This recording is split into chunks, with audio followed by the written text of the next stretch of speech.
Hi అండి. AP రాష్ట్ర వ్యాప్తంగా ఉన్న మహిళలందరికీ కూడా అదిరిపోయే శుభవార్త అయితే వచ్చేసిందనమాట. ఆడబిడ్డ నిధి పథకం ద్వారా మహిళలందరి ఖాతాల్లోకి రూ. 18,000 జమ చేయడానికి ముహూర్తం అయితే ఖరారైపోయిందనమాట.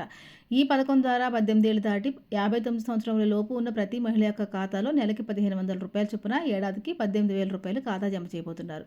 ఇప్పటికే ఈ యొక్క పథకానికి సంబంధించి విధి విధానాలను సిద్ధం చేయమని చెప్పి అధికారులకి ఆదేశాలు జారీ చేశారు మన సీఎం చంద్రబాబు నాయుడు గారు, అలాగే డిప్యూటీ సీఎం పవన్ కళ్యాణ్ గారు.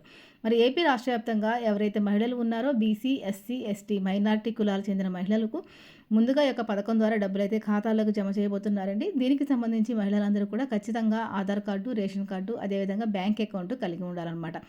కొత్తగా స్మార్ట్ రేషన్ కార్డులు తీసుకున్న ప్రతి మహిళ కూడా ఒక స్మార్ట్ రేషన్ కార్డుకి కేవైసీ కూడా కంప్లీట్ చేసుకోవాల్సి ఉంటుందండి. దీనిపైన పూర్తి సమాచారాన్ని మీరు తెలుసుకోవాలనుకుంటే కనుక వీడియో పైన ఉన్న ప్లే బటన్ మీద క్లిక్ చేస్తే పూర్తి వీడియోని అయితే మీరు చూడొచ్చు అనమాట.